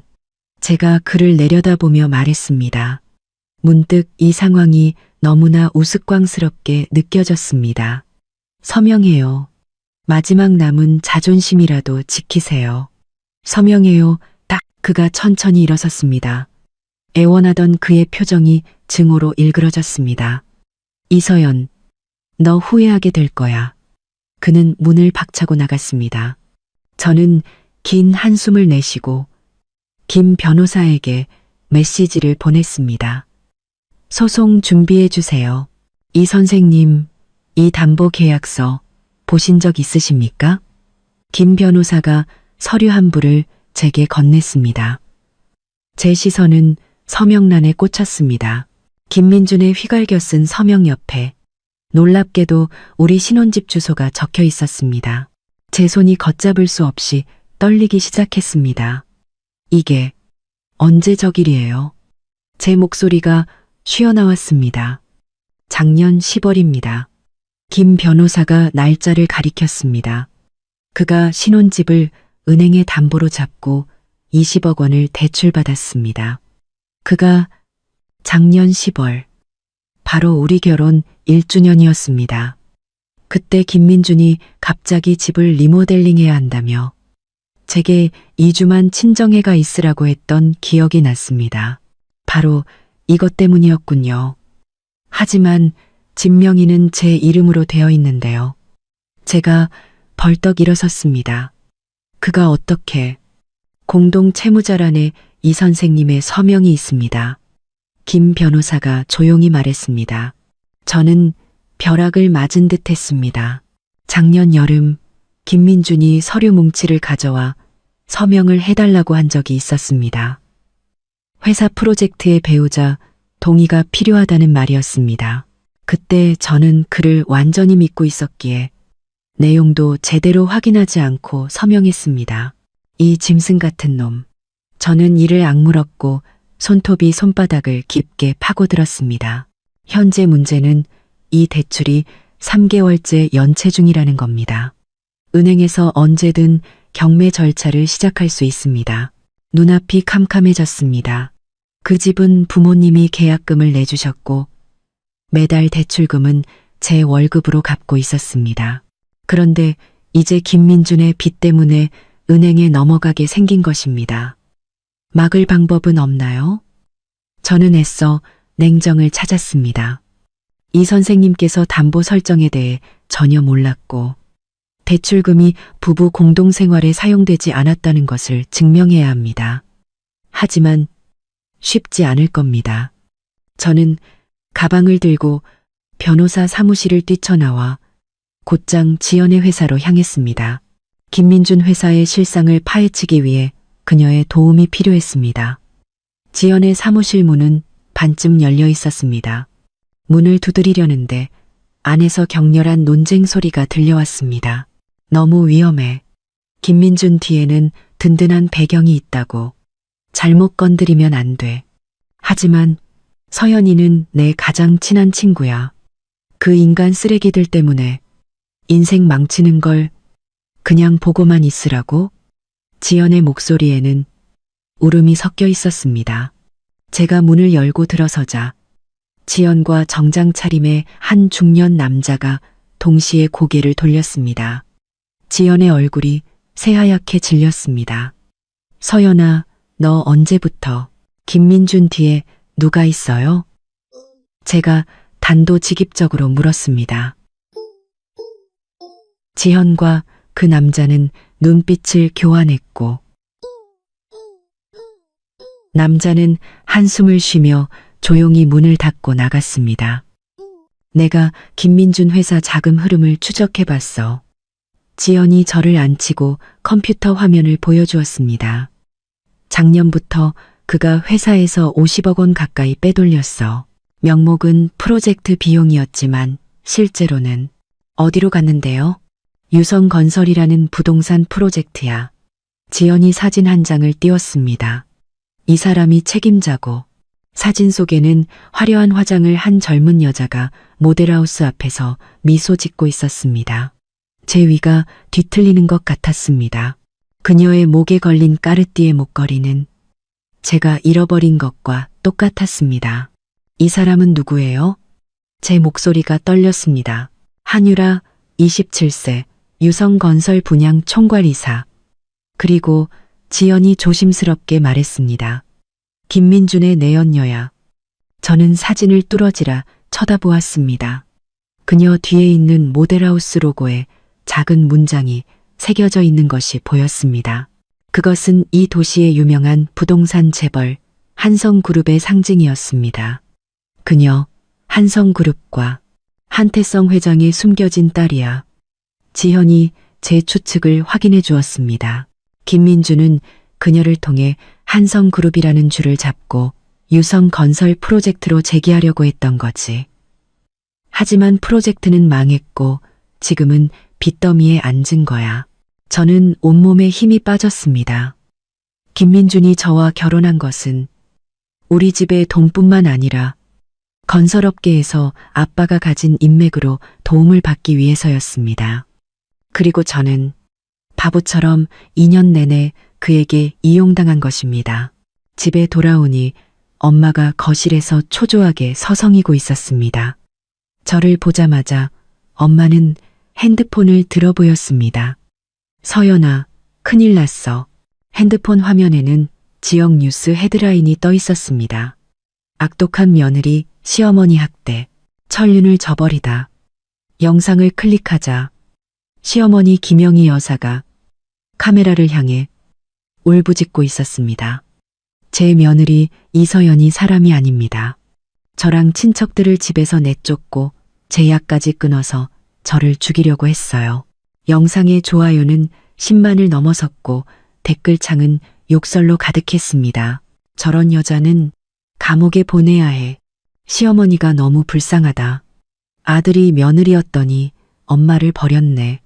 신상 털어서 회사에서 잘리게 만들자. 제 손이 떨려 핸드폰을 쥘 수조차 없었습니다. 영상은 오늘 오전에 올라왔고 제 이메일 함에는 이미 모르는 사람들의 욕설 메일이 가득했습니다.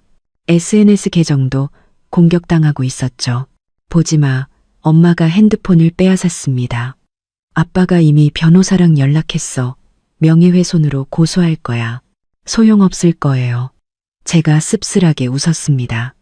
여론은 이미 저에게 사형 선고를 내렸는걸요. 그때 초인종이 울렸습니다.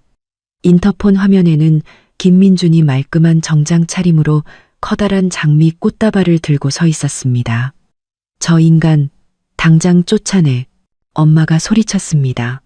저는 고개를 젓고 통화 버튼을 눌렀습니다. 무슨 일이죠? 서연아. 김민준의 목소리가 스피커를 통해 들려왔습니다. 역겨울 정도로 다정했죠. 어머니가 올린 영상 봤어. 내가 대신 사과할게. 우리 얘기 좀 할 수 있을까? 할 얘기 없어요. 제가 차갑게 말했습니다. 서연아. 그가 갑자기 무릎을 꿇었습니다. 내가 잘못했어. 그 여자랑은 다 정리하겠다고 맹세할게. 회사 일도 내가 다 해결할게. 제발 한 번만 더 기회를 줘. 저는 인터폰 화면을 쳐다보았습니다. 그는 꼿꼿이 무릎을 꿇고 진심 어린 표정을 짓고 있었습니다.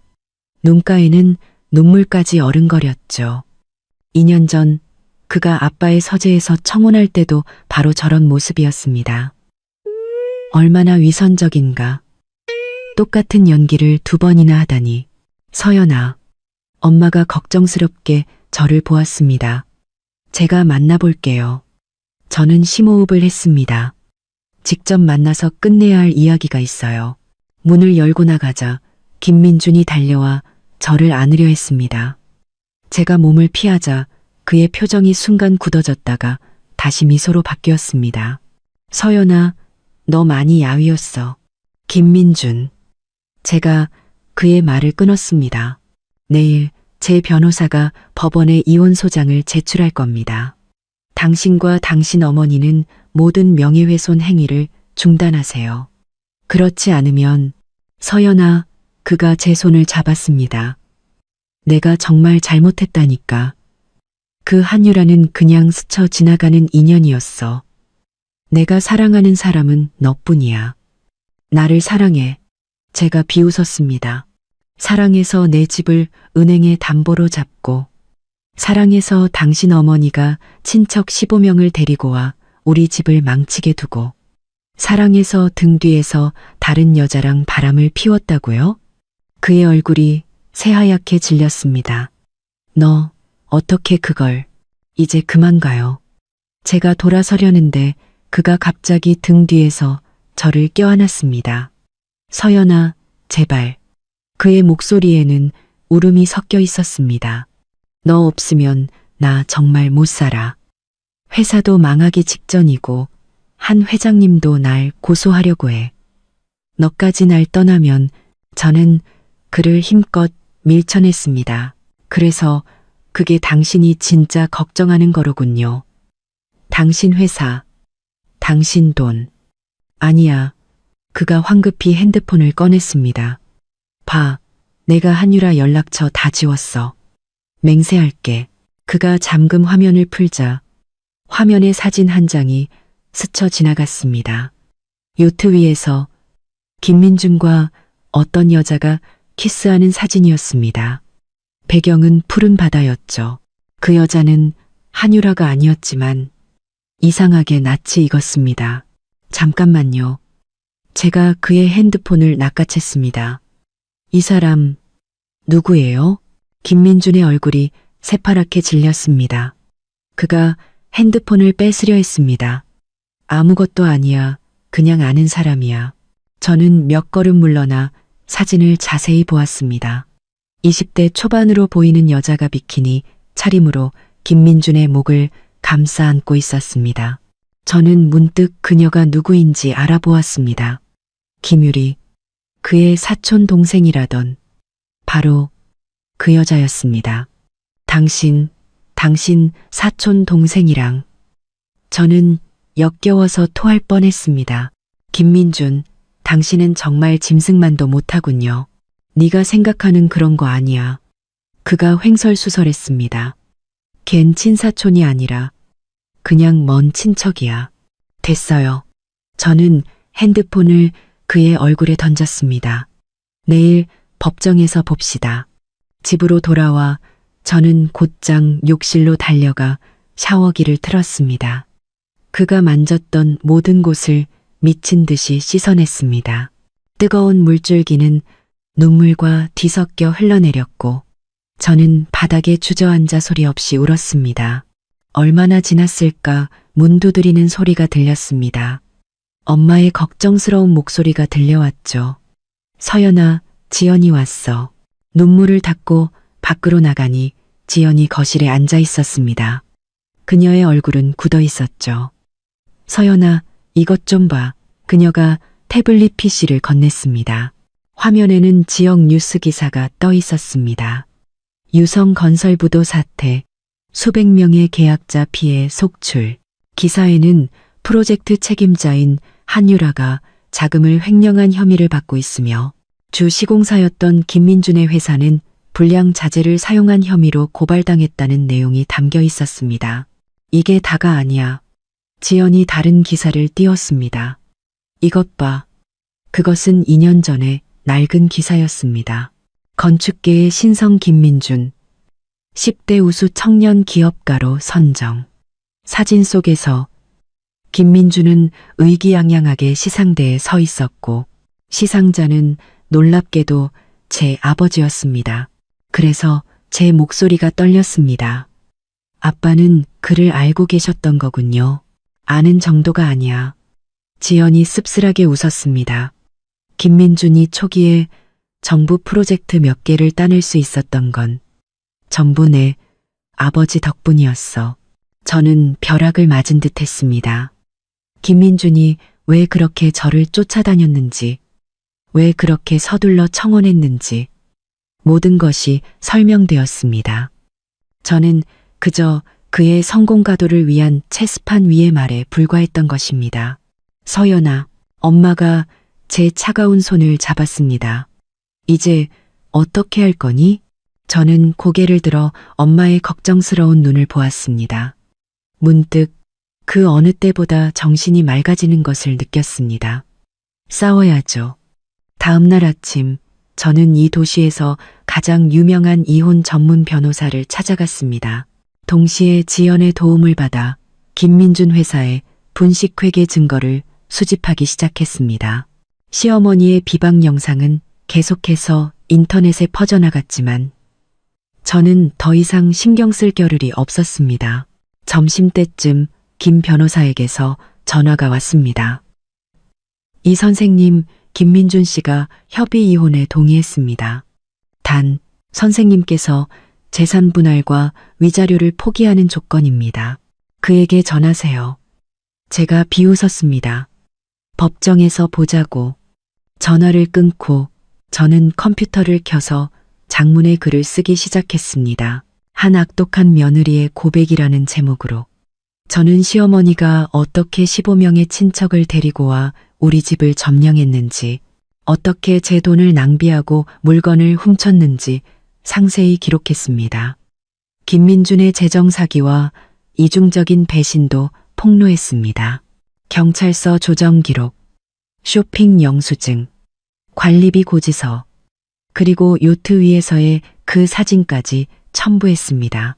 게시 버튼을 누르기 전 제 손은 마우스 위에서 미세하게 떨렸습니다. 이 글이 올라가면 다시는 돌이킬 수 없습니다.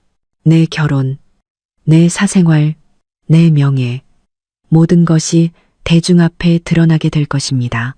심호흡을 하고 저는 마우스를 클릭했습니다. 5분 후 글의 조회수는 1만을 돌파했습니다. 1시간 후 지역 실시간 검색어 1위에 올랐습니다. 3시간 후 시어머니의 비방 영상 아래 댓글의 분위기는 완전히 뒤바뀌었습니다. 세상에 15명이 같이 살았다고? 에어컨 8대? 너무 끔찍하다. 저건 시어머니가 아니라 강도잖아. 이서연 씨, 이혼 응원합니다. 저녁 무렵 제 핸드폰이 울렸습니다. 모르는 번호였습니다. 여보세요? 이서연 씨? 한 여자의 차가운 목소리가 들려왔습니다. 저 한유라예요. 이서연 씨, 우리 얘기 좀 해야겠어요. 전화기 너머 한유라의 목소리는 날카로운 얼음칼 같았습니다. 김민준에 대해서요. 당신과는 할 얘기 없어요. 저는 핸드폰을 쥔 손에 힘을 주었습니다. 내가 당신을 찾고 싶었을 것 같아요? 그녀가 비웃었습니다. 김민준, 그 자식이 프로젝트 자금을 들고 튀었어요. 지금 빚쟁이들은 나한테 찾아오고 있고요. 창밖에서는 빗방울이 유리창을 두드렸습니다. 새벽이시 도시는 희미한 안개비에 잠겨 있었습니다. 저는 잠든 부모님을 확인하고 조용히 서재로 향했습니다. 무슨 말이죠? 제가 목소리를 낮췄습니다. 유성건설 자금이요. 한유라가 이를 갈았습니다. 그가 200억 원 가까이 횡령했어요. 지금 그게 전부 제 책임으로 돌아왔다고요. 저는 컴퓨터를 켜서 지연이 정리해준 김민준의 회사 재무 자료를 띄웠습니다. 증거는요? 전화기 너머가 잠시 조용해졌습니다. 내일 오전 10시 반도 카페에서 봐요. 증거를 가지고 나갈게요. 내가 당신을 어떻게 믿죠? 그가 당신을 속였고 나도 속였으니까. 그녀의 목소리에 문득 피로감이 묻어났습니다. 전화를 끊고 저는 컴퓨터 화면을 응시했습니다. 김민준 회사의 자금 흐름도에는 유성건설 프로젝트로 향하는 몇 건의 큰 지출이 있었습니다. 하지만 총액은 50억 원에 불과했습니다. 만약 한유라의 말이 사실이라면 나머지 돈은 어디로 간 걸까요? 다음 날 아침 엄마가 아침 식사를 들고 들어왔을 때 저는 거울 앞에서 다크서클을 가리려 했으며 화장을 하고 있었습니다. 서연아, 정말 그 여자를 만나러 갈 거니? 가야 해요. 저는 마지막으로 립스틱을 발랐습니다. 그녀에게 김민준의 자산은닉 증거가 있을지도 몰라요. 엄마는 결국 한숨을 쉬며 말했습니다. 조심해. 기사님한테 데려다 주라고 할게. 반도 카페는 도심의 한 오피스 빌딩 꼭대기에 있었습니다. 사방이 통유리라 도시 전체를 내려다볼 수 있었죠. 저는 벽을 등지고 입구를 마주보는 구석자리를 골랐습니다. 지연이 가르쳐준 대로 이런 이야기를 할 때는 안전한 자리를 확보해야 했습니다. 한유라는 10분 늦게 도착했습니다. 그녀는 사진보다 더 말랐고 검은색 정장에 10cm 높이의 하이힐을 신고 있었습니다. 그녀는 제 맞은편에 앉아 서류 봉투 하나를 던졌습니다. 읽어봐요. 당신의 훌륭한 남편이 무슨 짓을 했는지. 봉투 안에는 은행 거래 내역서가 가득했습니다. 맨 위장에는 작년 12월 유성건설 계좌에서 스타오버시즈라는 회사로 30억 원이 이체된 기록이 있었습니다. 스타오버시즈? 김민준의 페이퍼 컴퍼니야. 한유라가 커피를 한 모금 마셨습니다. 케이맨 제도에 등록되어 있고 실소유주는 그 사람이지. 저는 서류를 빠르게 넘겼습니다. 김민준은 지난 1년간 유성건설에서 200억 원에 가까운 자금을 빼돌렸고 모두 스타오버시즈를 통해 세탁한 후 행방이 묘연해졌습니다. 이걸 어떻게 손에 넣었죠? 나만의 방법이 있지. 그녀가 비웃었습니다. 내가 그렇게 만만한 사람으로 보여? 서류 마지막 장을 보던 저는 숨을 멈췄습니다. 지난달 김민준이 시어머니와 친척들을 데리고 우리 집을 점령했던 바로 그 시기에 이신의 가사도우미라는 이름으로 5억 원이 지출된 기록이 있었습니다. 이신의 가사도우미? 아, 그거? 한유라가 제 시선을 따라가더니 웃었습니다. 김영희, 당신의 사랑스러운 시어머니가 운영하는 작은 회사지. 저는 벼락을 맞은 듯 했습니다. 시어머니가 회사를요? 명목상으로는 가사도우미 업체지만 실제로는 돈 세탁용 유령 회사야. 김민준이 그걸 통해서 세금도 피하고 은밀하게 돈을 빼돌린 거지. 머릿속이 혼란스러웠습니다. 시골 할머니 행세를 하던 시어머니가 뒤에서는 이런 짓을 하고 있었다니. 그녀가 왜 그렇게 뻔뻔하게 친척들을 데리고 우리 집에 들어왔는지 이제야 알 것 같았습니다. 김민준의 자산은 이익을 돕기 위해서였던 것입니다. 그리고 이것도 한유라가 USB 하나를 더 꺼냈습니다. 이건 더 흥미로울걸. USB 안에는 영상 하나가 들어 있었습니다. 한 호텔 스위트룸에서 김민준이 상의를 벗은 채 침대에 걸터 앉아 있었고 침대에는 그의 사촌 동생이라던 김유리가 누워 있었습니다. 그들은 친척 아니었나요? 제 목소리가 떨렸습니다. 친척은 무슨? 한유라가 비웃었습니다. 김유리는 그의 고향 이웃집 딸이야. 고등학교 졸업하고부터 그를 따라다녔지. 편의상 사촌 동생이라고 부른 것뿐이고 영상 속에서 김민준이 담배를 피우며 카메라를 향해 말했습니다. 유라야, 장난치지 마. 유리는 그냥 심심풀이야. 내가 진짜 사랑하는 사람은 너뿐이라고. 저는 역겨워서 토할 뻔했습니다. 이 남자는 대체 몇 개의 얼굴을 가진 걸까요? 왜 이걸 저한테 보여주죠? 김민준은 끝났으니까 한유라의 눈빛이 차가워졌습니다. 그는 건드려서는 안 될 사람을 건드렸어. 우리 아버지는 이미 모든 관계를 끊었고 은행에서도 빚 독촉이 시작됐지. 이제 당신이 가진 게 필요해. 제가 가진 거요? 당신 아버지와 김민준이 맺은 계약서. 2019년에 쓴 거 말이야. 저는 완전히 멍해졌습니다. 무슨 계약서요? 그때 제 핸드폰이 울렸습니다. 김 변호사였습니다. 이 선생님, 긴급 상황입니다. 김민준이 방금 법원에 새로운 증거를 제출했습니다. 선생님께서 정신질환이 있다며 혼인 무효 소송을 제기했어요. 네? 저는 소리를 질렀습니다. 2년 전에 진단서를 제출했는데 선생님께서 우울증과 망상장애를 앓고 있다고 주장하고 있습니다. 법원에서 이미 접수했고 내일 오전에 재판이 열립니다. 전화를 끊자 제 손은 걷잡을 수 없이 떨렸습니다. 한유라는 그 모습을 보고 웃었습니다. 선수 쳤네. 그 계약서. 대체 뭐죠? 제가 그녀의 손목을 잡았습니다. 2019년 12월. 당신 아버지가 김민준과 협력 계약을 맺었어. 그녀가 제 손을 뿌리쳤습니다. 김민준이 프로젝트를 따오면 당신 아버지가 자금과 인맥을 지원해 주기로 했지. 그 대가로 김민준은 당신과 결혼하기로 약속했고 제 세상이 무너지는 것 같았습니다. 그래서 제 결혼은 처음부터 거래였다고요? 아빠는 그걸 알고 계셨고 믿기 싫겠지만 사실이야. 한유라가 일어서며 말했습니다. 반격하고 싶으면 내일 법정에서 봐. 당신 아버지도 데리고 오는 게 좋을 거야. 그녀가 돌아서려는데 제가 그녀를 붙잡았습니다. 잠깐만요. 왜 저를 돕는 거죠? 나는 당신을 돕는 게 아니야, 이서연. 한유라가 돌아보며 차갑게 웃었습니다. 나는 그를 파멸시키고 있는 거지.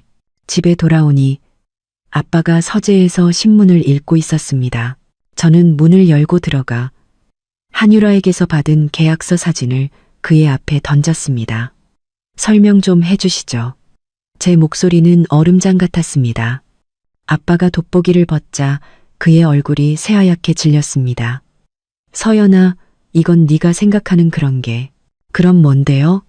제가 소리쳤습니다. 저를 김민준에게 팔아넘긴 거잖아요. 아니야. 아빠가 벌떡 일어섰습니다. 그 계약서는 나중에 추가로 쓴 거야. 네가 민준이를 만난 후에 네가 그를 너무 좋아해서 그의 회사에 투자하기로 결정했던 거라고. 그래서 아빠는 그가 저에게 불순한 의도로 접근했다는 걸 알고 계셨군요. 눈물이 터져 나왔습니다. 아빠는 힘없이 의자에 주저앉았습니다. 그때는 그냥 그가 장래가 유망한 청년이라고만 생각했어. 장래요? 제가 히스테릭하게 웃었습니다. 그가 지금 제가 정신병자라며 혼인 무효 소송을 걸었어요. 이게 아빠가 보신 훌륭한 사위의 모습인가요? 엄마가 소리를 듣고 달려왔습니다. 계약서 사진을 본 엄마의 얼굴이 굳어졌습니다. 이강석 씨, 당신 어떻게? 수진아, 내 말 좀 들어봐. 아빠가 횡설수설했습니다. 나는 그냥 서연이를 돕고 싶었을 뿐이야. 걔가 민준이를 얼마나 좋아했는데. 그래서 당신 딸의 행복을 도박에 걸었다고요? 엄마의 목소리가 떨렸습니다. 아빠는 제게 말했습니다. 서연아, 내일 내가 법정에 같이 갈게. 내가 다 설명할게. 뭘 설명하는데요? 제가 비웃었습니다. 어떻게 자기 딸을 불구덩이로 밀어 넣었는지 설명하시게요. 저는 문을 박차고 나갔습니다. 차가운 밤 공기를 맞으며 하염없이 걷다가 정신을 차려보니 지연의 집 앞이었습니다.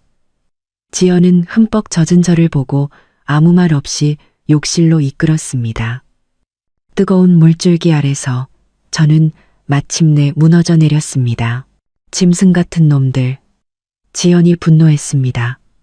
김민준이 감히 정신과 진단서까지 위조해? 그리고 내 아버지는 세상에 부탁이 있어. 저는 눈물을 닦았습니다. 스타오버시즈라는 회사랑 이신의 가사 도우미, 시어머니 회사에 대해 좀 더 알아봐줘. 지연은 고개를 끄덕이고 즉시 컴퓨터를 켰습니다.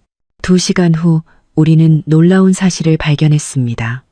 스타오버시즈는 김민준이 실소유주가 맞았고 200억 원에 가까운 돈이 해외 계좌로 빠져나갔습니다. 이신의 가사도우미는 설립 8개월 만에 수백억 원의 매출을 올린 유령 회사였죠. 서연아, 지연이 갑자기 소리쳤습니다. 이것 봐. 화면에는 김민준과 시어머니가 한 고급 레스토랑에서 한태성 회장과 마주 앉아 있는 사진이 떠 있었습니다. 날짜는 3달 전이었습니다. 그들은 처음부터 한패였어. 저는 온몸에 소름이 돋았습니다. 김민주는 아빠의 자원을 노리고 제게 접근했고 한유라를 통해 한성그룹의 지원을 받았습니다. 이제 양쪽 모두에서 더 이상 얻을 것이 없자 정신병 카드를 꺼내 모든 것을 정리하려 한 것입니다. 다음 날 아침, 저는 가장 격식 있는 정장을 입고 완벽한 화장을 했습니다. 거울 속의 여자는 눈가는 붉었지만 눈빛은 단호했습니다. 아빠가 문 앞에서 저를 기다리고 있었습니다. 그의 얼굴은 초췌했고 눈 밑에는 짙은 그늘이 져 있었습니다. 법원 앞에는 이미 기자들이 몰려 있었습니다. 김민주는 저를 보자 잠시 놀란 듯 했지만 이내 가증스러운 표정으로 다가왔습니다. 서연아, 일이 이렇게 돼서 정말 미안해. 그 연기는 판사님 앞에서나 하시죠. 제가 비웃었습니다. 법정에서 김민준 측 변호사는 위조된 정신과 진단서를 제출하며 저를 정신병자로 몰아갔습니다. 증인으로 나선 시어머니는 눈물을 흘리며 제가 폭력적이고 망상에 시달린다고 거짓 증언을 했습니다. 그때 아빠가 증인석에 섰습니다. 판사님, 저는 이서연의 아버지 이강석입니다. 아빠는 2019년에 김민준과 맺었던 계약서를 증거로 제출했습니다. 그 안에는 김민준이 저를 잘 보살피지 않을 경우 법적 책임을 진다는 조항이 명시되어 있었습니다. 이어서 아빠는 김민준이 제출한 진단서가 위조되었다는 감정 결과서까지 제출했습니다. 김 변호사는 김민준이 스타, 오버시즈와 이신의 가사 도우미를 통해 부부 공동 재산을 해외로 빼돌린 증거를 제시했습니다. 판사는 사안의 중대성을 고려하여 일주일간 휴정을 선언하고 양측의 모든 자산을 동결시켰습니다. 법정을 나오자 기자들이 몰려들었습니다. 저는 도망치려는 김민준을 붙잡고 모든 기자가 들을 수 있도록 큰 소리로 말했습니다. 김민준 씨, 당신이 위조한 정신과 진단서, 빼돌린 내 돈, 그리고 당신의 그 사촌 동생과의 관계까지 모든 것에 대한 대가를 치르게 해줄게요. 순간 플래시가 비처럼 쏟아졌습니다. 서연아, 동창회에 꼭 와야 해. 지연이 전화 너머에서 흥분해서 말했습니다. 10년 만에 하는 거잖아. 그리고 권도윤 선배도 온대. 권도윤, 대학 시절 법학과의 전설이자 4년 내내 저를 짝사랑했던 선배. 선배는 미국에 있지 않아? 지난주에 돌아왔어. 이혼 전문 로펌을 차렸는데 승소율이 100%래. 저는 마음이 흔들렸습니다. 김 변호사도 훌륭하지만 법률 전문가가 한 명 더 있다면 든든할 것 같았습니다. 알았어. 갈게. 동창회 장소인 신라호텔 연회장. 저는 심플한 검은색 원피스를 입고 들어섰습니다. 지현이 저를 보자마자 달려왔습니다. 저기 봐, 권도윤 선배가 계속 입구 쪽만 쳐다보고 있어. 그가 저를 향해 걸어왔습니다. 10년이 흘렀지만 그는 더 성숙하고 멋있어졌습니다. 이서연, 오랜만이야. 그의 낮은 목소리가 귓가에 울렸습니다. 내 소식 들었어. 유감이야. 김민준은 너에게 과분한 사람이었어. 그의 말에 눈물이 핑 돌았습니다.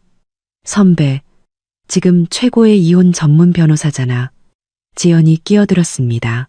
내가 네 사건 무료로 변호해 줄게. 권도윤 선배가 단호하게 말했습니다. 김민준의 행위는 혼인 사기 및 재산 횡령에 해당돼.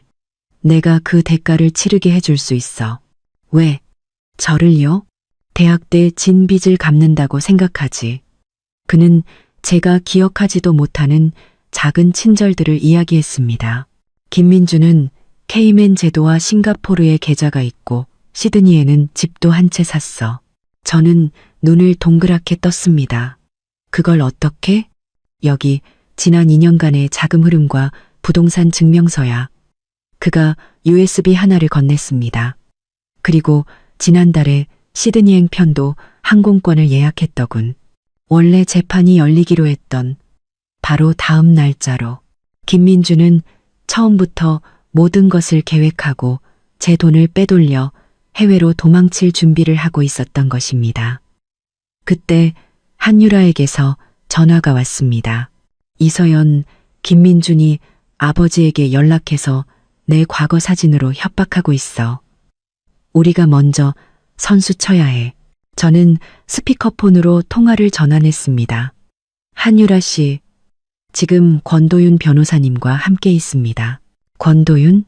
전화기 너머에서 한유라의 목소리가 놀라움으로 바뀌었습니다. 한태성 회장의 전 사위. 저는 충격에 휩싸여 권도윤 선배를 쳐다보았습니다. 그의 표정이 차갑게 굳었습니다. 한태성과는 이제 아무 관계 없습니다. 재밌네. 한유라가 웃었습니다. 내일 오전 10시 반도 카페에서 봐요. 당신의 새로운 변호사님도 함께. 전화를 끊고 저는 선배에게 물었습니다. 결혼하셨었어요? 입양한 딸과 잠시. 그가 짧게 대답했습니다. 3년 전에 끝났어. 한태성은 보이는 것만큼 간단한 사람이 아니야.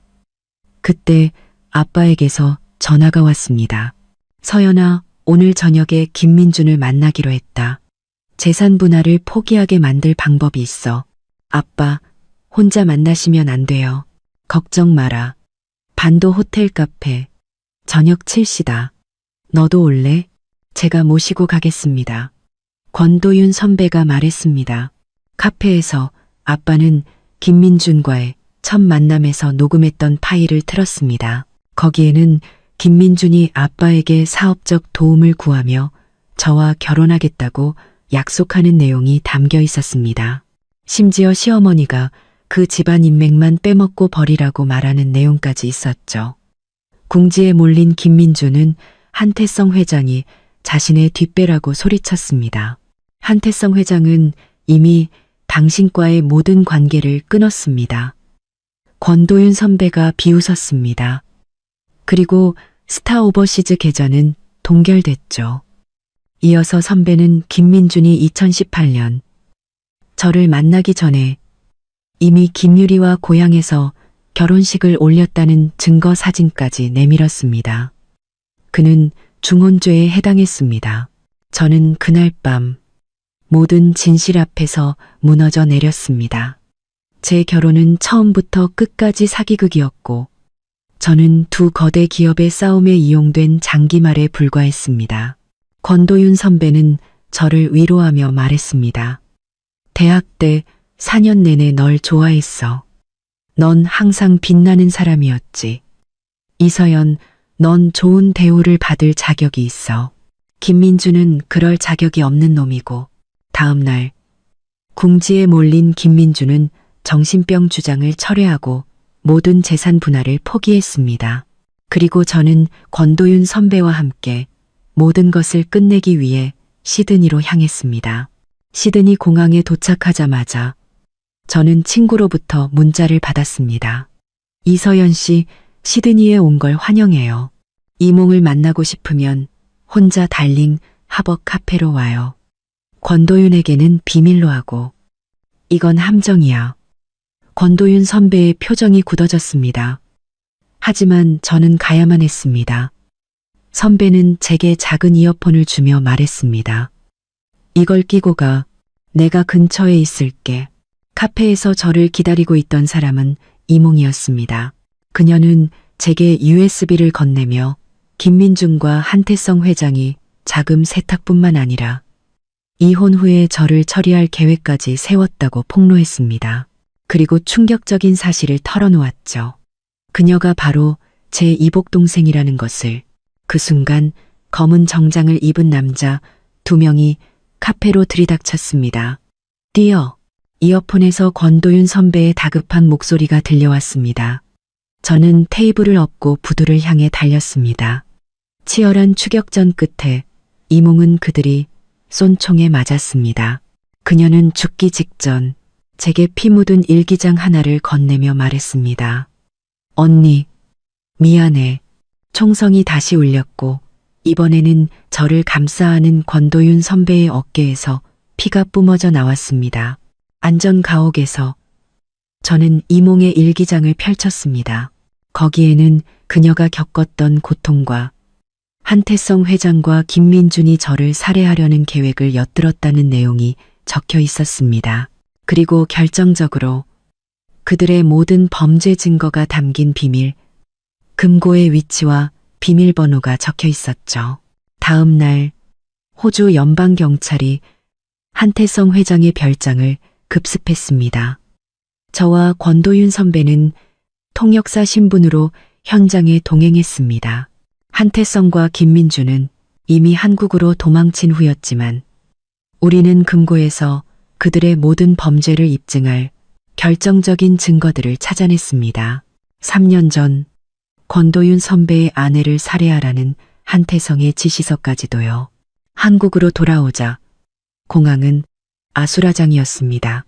한태성과 김민주는 국제범죄 혐의로 수배되었고 모든 자산이 동결되었습니다.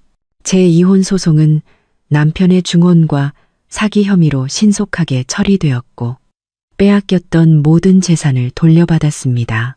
이몽의 장례식은 비 오는 날 조용히 치러졌습니다. 아빠는 그제야 모든 사실을 고백하며 제 앞에 무릎을 꿇고 용서를 빌었습니다. 한 달 후 모든 것이 끝났습니다. 권도윤 선배가 저를 한강이 보이는 레스토랑으로 불렀습니다. 한태성은 아프리카로 도피했지만 그의 제국은 무너졌어. 김민주는 말레이시아에서 체포되어 송환 중이고 저는 씁쓸하게 웃었습니다. 이제 정말 끝났네요. 아니, 그가 제 손을 잡았습니다. 이제 시작이지. 네? 아버지 회사를 물려받기로 했어요. 저는 강 건너편의 야경을 보며 말했습니다. 처음부터 다시 시작할 거예요. 권도윤 선배가 미소 지었습니다. 혹시 법률 고문 필요하지 않아? 선배, 시간 있으세요? 너를 위해서라면. 그의 눈빛이 진지해졌습니다. 언제나 강바람이 부드럽게 불어왔습니다. 한때 저를 절망에 빠뜨렸던 이 도시에서 저는 마침내 다시 시작할 용기를 얻었습니다.